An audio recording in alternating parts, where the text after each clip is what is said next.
Hello folks, it's Starkiller time. What I have here is a Graflex 2.0 kit that I converted into a Starkiller. It's going to walk you through the features of this saber and how I did some of the modifications. So I've cut the lower half off here. Right off the hop, so it's Proffieboard V2 with an Arms of Ilum chassis.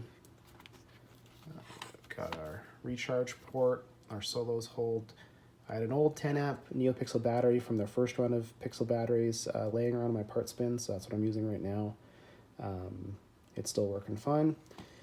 And a 28mm bass speaker from eBay. I highly recommend just heading off to eBay and searching for 4-ohm 3-watt speakers and experimenting. This was very inexpensive. It was $3, and it works really well.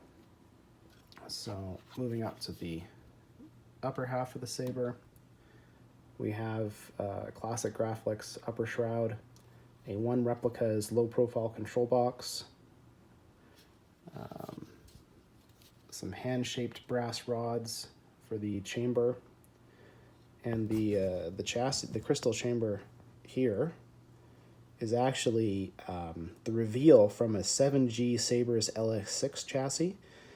I had that laying around my parts bin. I couldn't get it to fit a Proffieboard, so I abandoned that on that LS6 and installed a teensy saber that I had laying around instead. So I had this chassis laying around I wasn't going to use for anything, and I think it has really great details for a Starkiller. It fits really nicely into the cutout that I made. It's got this power chamber here at the bottom, some grill perfect for putting pixels behind, and real quartz crystal here. Let's focus, there we go. Real quartz crystal here that I broke to give it a nice sort of Starkiller look. Got a full shine through glass eye from KR Sabers and a DV6 style blade plug, short pins.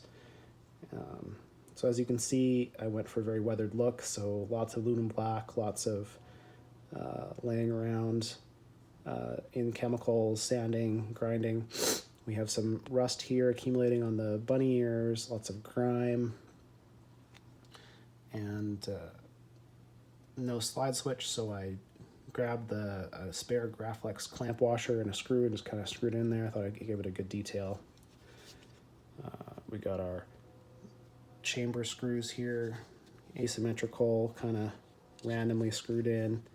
Give it a really sort of haphazard, thrown together look. The cuts for the chamber are very rough. I didn't smooth them out on purpose. I always thought the Starkiller should look like he really hacked it together, so I went for a very rough hewn look.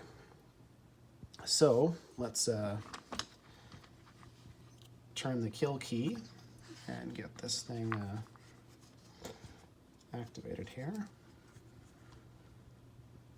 I have been waiting. So this is running the 3.0 code right now with my prop file, so it's got my button actions.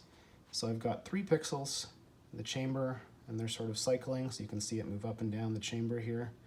And then the crystal, I've got 1 pixel here at the top, lighting the crystal quite nicely. And it's sort of doing a cycling, sort of flickering to show it's the saber is idle. Activation is on the back here, so if I turn it on. So we have a blue blade, and then the crystal kind of flickers between purple and blue and a strobing effect. And the chamber is red, sort of indicating power going from the power cell into the crystal.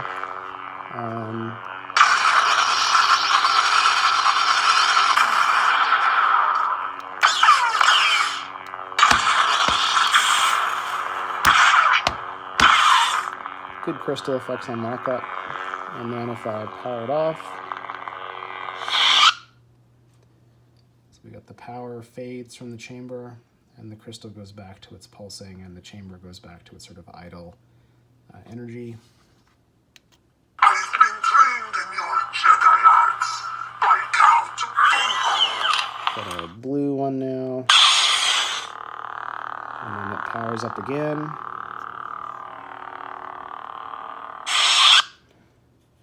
the same kind of power down effect as the crystal powers down and goes back into pulsing mode. It is obvious that this contest cannot be decided by our knowledge of the Force, but by our skills with a lightsaber. So there you have it.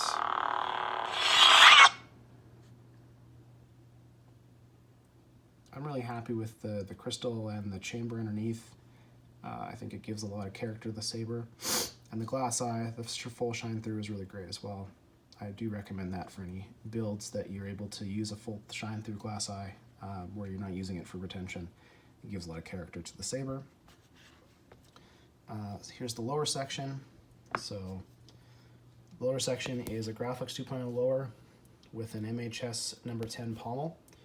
So this pommel, of course, doesn't thread into a Graflex 2.0 handle. So I ground down the threads until I could get it seated where I liked it and epoxied it to the lower end. So it's one unit now, one piece, but I think it has a really good character. A classic Starkiller would have this sort of like tapered section here going from the pommel to the lower section, but I like the look of this number 10 pommel and this raised trim section here, and then the two grooves look really good. So I worked with that. When I cut the brass grips, I tapered them to the handle itself and left the pommel separate. The brass grips are 1/8 square tubing. A lot of people use solid brass key stock, and if I could find some locally I would have, but no dice on that, so I used what I had available. So it's hollow, but the edges are nice and rounded and actually gives it a nice look, a little bit of detail at the end there. Lots of weather on the handle. I did a lot of grinding, a lot of sort of scratching and gouging, and then soaked it in aluminum black to give it a nice effect. And the pommel, of course, lots of aluminum black, and then some scuffing to reveal the natural material underneath. So there's the Starkiller. I'm really happy with it. It's probably the first build that I've done that has this much sort of modifications and the sort of crystal chamber stuff. This is the first one I really built that has a nice chamber. So I'm pretty happy with it. And if you have a 2.0 kit laying around, it's not a hard conversion to make it into a Starkiller, and it's a really striking looking unit. When I get the saber screwed together here,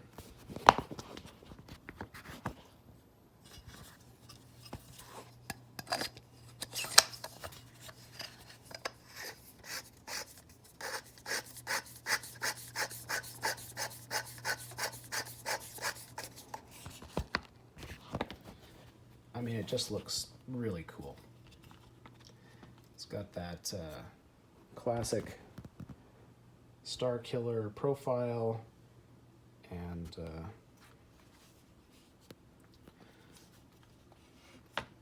the crystal reveal, and the grips really turned out great. I'm really happy with it. And thanks to the sort of inner core of the 2.0, you get a bit of a thin waist effect that I think is a really classic Starkiller look.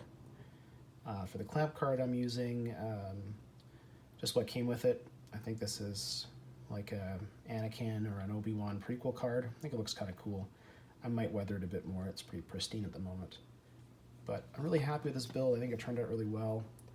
And I recommend anybody who wants to try their hand at doing a Starkiller. It's a relatively easy conversion, like I said, and I think it's can turn out really nicely. So I hope you like it. If you have any questions, post them below.